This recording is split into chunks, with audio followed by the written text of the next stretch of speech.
ही बौछार मारने के बाद लोग पर लोग बिगड़ जाता है। गृहस्थ जीवन में भांजे पूज्य नहीं होता है और तू हत्या करने को तैयार है। ठीक है, तेरी बुद्धि खराब है। कंस ने एक ही चीज कहा, मैं जब तक भांजे को लेकर ना आ जाऊं तब तक तुम वसुदेव जी के ऊपर कोई प्रकार का दंड और हाथ नहीं चलाना। मुझे वचन दो, मैं लाऊंगा। जब मैं उसको नहीं पाऊंगा तो कुछ भी कर देना उसके माँ बाप को, लेकिन जब तक मैं लाता हूं तब तक तुम कुछ भी नहीं करना। उस समय कंस वसुदेव जी को कुआं से ऊपर किया, बेहोश देवकी बैठी, पति संकट में है, घायल हो गया है, फिर भी नहीं बताया कृष्ण कहाँ है। उतने अक्रूर जी महाराज रथ में बैठे और घोड़ों को सजाकर 3 घंटे की यात्रा किया, जमुना पार कर। जब जमुना पार करके ब्रज में आए तो शाम का समय था, समाप्त हो गई। ब्रज में प्रवेश किया। अक्रूर जी महाराज वसुदेव नंद बाबा के घर कचहरी में गए, राजद्वार। और जब वहां खड़े हुए राजद्वार, सब सिपाही हो गए। नाश्ता पानी का स्वागत किया गया, मामा जी मथुरा से आया है, स्वागत किया गया। रात के समय नाश्ता पानी के बाद महाराज नंद बाबा पूछते हैं, मित्रवर, बहुत दिन के बाद तुम्हारा आगमन हुआ है, क्या समाचार है बताइए। का महाराज समाचार बहुत बुरे हैं। एक बात बोलूं, आप नाराज तो नहीं होंगे? हाँ बोलो। बोले महाराज पहले वचन दो, वो बात को आप सहन कर पाओगे कि नहीं कर पाओगे? नहीं, वचन दो, जो मैं बोलता हूं क्या सत्य है? महाराज बोलू? हाँ बोलिए, इजाजत है। बोले कृष्ण तुम्हारा पुत्र नहीं है महाराज, कृष्ण तुम्हारा बेटा नहीं है, ये किसी और का बेटा है। ये अमानत है जो तुमने रखा है, वो अमानत है। भारत माता संकट में है, चारों दिशा से घिरी हुई है, और ये तुम्हारा बेटा नहीं है। तुम्हारे यहाँ लड़की पैदा हुई महाराज, और लड़की को वसुदेव जी ले गए हैं, जिसको कंस ने मार डाला। तुम्हारे यहाँ बेटी हुई थी महाराज, बेटा नहीं हुआ था। वसुदेव जी का बेटा है, और आज इस समय वसुदेव जी बहुत संकट में है। कंस ने उनको इतना मारा है कि देवकी का सुहाग उड़ जाएगा महाराज। और वसुदेव जी आपके मित्र हैं, आप कृष्ण को वापस कर दीजिए, जिसका बेटा है उसके पास पहुंचा दीजिए। तब कंस को, तब नंद बाबा जी के थूक सूख गया, कंठ सूख गया। गलत बोलते हो तुम मेरे रिश्तेदार हो, अतिथ हो, मेरे द्वार में आए हो। कृष्ण गोकुला का प्राण है, कृष्ण गोकुला का प्राण है। अगर ये गोकुला से चला जाएगा तो गोकुला में सबका तन मट्टी हो जाएगा। गोकुला का प्राण है कृष्ण, गोकुला का प्राण है।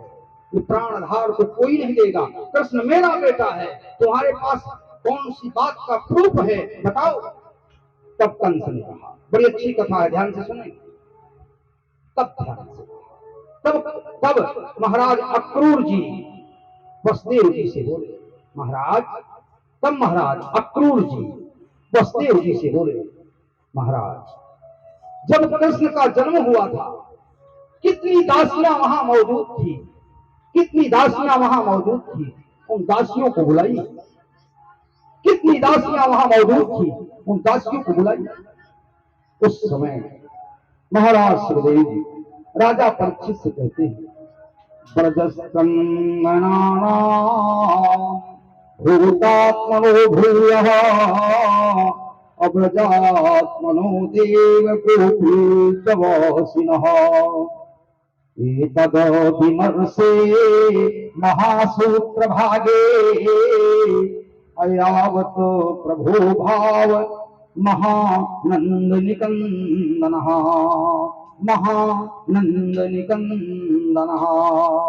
महाराज नंद बाबा सबके प्राण चले जाएंगे। महाराज नंद बाबा बोले, मेरे बेटा को आपने कैसे कह दिया वसुदेव जी का बेटा है? बोले महाराज प्रमाण है। गए,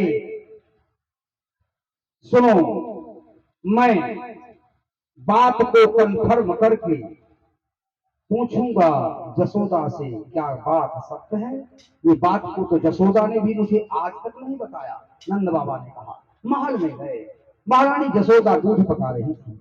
कृष्ण जी उस समय आके बैठे थे, जंगल से आए थे गाय चरा कर। अक्रूर जी के सामने महाराज नंद बाबा जी अक्रूर को लेकर महल में गए। देवी एक बात पूछूं? बोले बोली। बोले आपने मुझे आज तक नहीं बताया। कृष्ण हमारा बेटा नहीं। और बेहोश होकर जैसे ये जो भागवत की स्टार्टिंग हुई है, कौन सी तारीख से अपन ने चालू करी है इसको भागवत को, और कौन सी तारीख तक खत्म होगा? ये 2 तारीख को चालू हुई है, 9 तारीख को इसका समापन होगा और उसी दिन महाप्रसाद का और महायज्ञ होगा, उसके बाद समापन होगा। आए हैं हमारे, ये किस जगह से आए हैं, उनका पूरा नाम क्या है, थोड़ा सा बताएंगे क्या?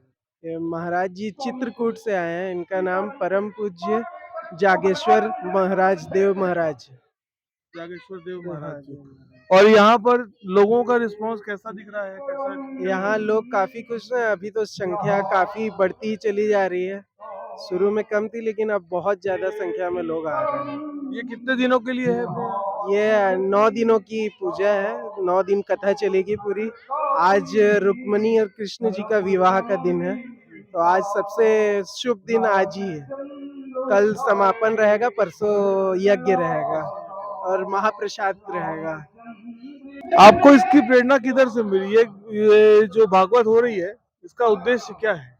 इसका उद्देश्य हमारे पूर्वजों को शांति देना और इससे लोगों को प्रेरणा मिलेगी कि भागवत कराना चाहिए और इससे हमें ज्ञान की प्राप्ति होती है जिससे समाज का कल्याण हो सके। और इस चीज की प्रेरणा आपको किधर से मिली कि अपने को भागवत कराना चाहिए? और भागवत कराने से आपको किस प्रकार, जैसे ये भागवत अभी चल रही है, तो उसके बाद में किस प्रकार की शांति आपको मिल रही है कि हाँ भैया लोग भागवत में आ रहे हैं, लोगों ने क्या बोलते हैं इसको उत्साह को अच्छे से दिखाया, हर चीज किस तरीके से अच्छी लग रही है? ये मेरे पूर्वजों द्वारा और मेरे पिताजी द्वारा मिला था कि उन्हें कथा करवानी थी ताकि लोगों का कल्याण हो सके और हमारा दीक्षित परिवार की ओर से सब लोगों को आशीर्वाद मिल सके और लोगों को कथा, पावन कथा सुनने का मौका मिल सके।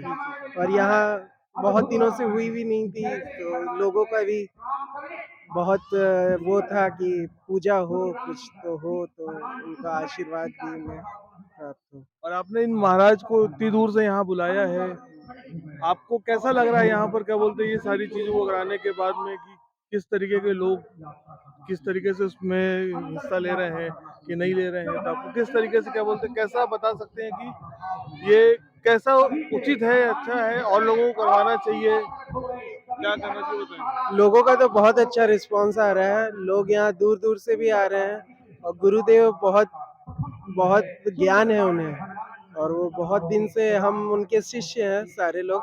पापा जी, मैं सब गुरुजी के शिष्य हैं, तो वो और गुरुजी के मुख से कथा सुनना एक अपने आप में ही बहुत सौभाग्य की बात रहती है।